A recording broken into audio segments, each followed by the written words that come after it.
the Treasurer, Josh Frydenberg. Let's have a listen to him. All right. Treasurer, thanks for joining us. Good to be with you, Mark. Congratulations on your first budget. To have a second budget, you're going to have to win the election. Is there enough in this to ensure that? Well, this budget creates a stronger economy and a better future for all Australians. We've got measures in this budget which will ease the cost of living pressures. We've got measures in this budget that will build more infrastructure to get people home sooner and to get people to work earlier. And we've got measures in this budget to guarantee the essential services of schools and hospitals that people need and deserve. This budget sets up the country for the next decade. Sets up the country for the next decade? Does it set up the government for the next election? Well, we're focused on delivering for all Australians, and this budget does that. More money in their pockets because we want Australians to earn more and to keep more of what they earn. This budget does that and also has a big $500 million skills package to ensure that our young people get the skills that they need for the workforce of the future. The tax cuts in this, you're saying it's an all or nothing proposition, but you won't put them to the Parliament in the next couple of days. So does that mean you have to come back in June, and why all or nothing?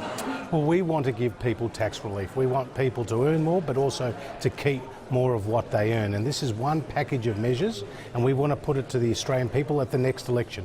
Ask them the question, who do you trust to deliver lower taxes? We've already delivered $144 billion of tax relief. Tonight we're delivering $158 billion of tax relief, which will put more than $1,000 in the pockets of millions of Australians. But Labor will say they'll match that and go further. Well, we have a number of measures that we're putting in place tonight, not just the low middle income tax offset, but also measures to structurally flatten and simplify the tax system. You see, Mark, we want 95% of all taxpayers to pay no more than 30 cents in the dollar, and that's what you'll see from these measures tonight. So you don't want these passed before the election, you want to argue the case at the election and then pass them after. How are they going to apply to the next financial year? They will apply to the next financial year, and the Labor Party has a proposal to increase. But you have to bring the Parliament back, right? We will have to bring the Parliament back after the next election to pass these tax cuts. Right. And the key message here is that the Labor Party have $200 billion of higher taxes. We have a package of measures to drive taxes lower, building on what we've already done. We want you to earn more, and we want you to keep more of what you earn. Okay, the jobs and growth promise. The jobs are here, the growth not so much. What's happening there? Economic growth is down by 0.5% on the predictions in the MyEFO.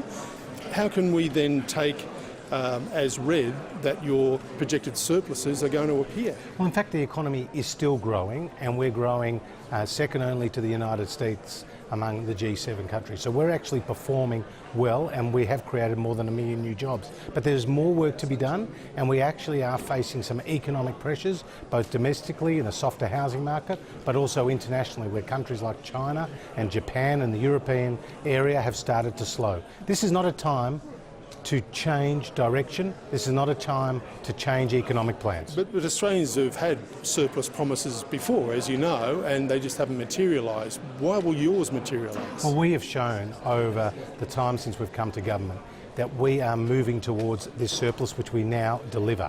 We have over-delivered on previous promises, whereas Labor's credibility was never there because they always under-delivered on their promises. It's a clear difference. But yours is a rolled gold guarantee. These surpluses will appear. This surplus tonight of $7.1 billion is the first surplus in this country in more than a decade. It's the product of disciplined decision-making and an economic plan that is working. And this time next year, will you be here, standing here, talking to me to talk about that budget surplus? That's the intention. This budget will actually make very clear the choice at the next election between our side of politics, who want to lower people's taxes, leave more money in their pocket, create the congestion-busting infrastructure and that delivers the essential services of hospitals and schools, and the Labor Party, Mark, who only want to increase your taxes. Josh Frydenberg, thanks very much for your time. Good to be with you.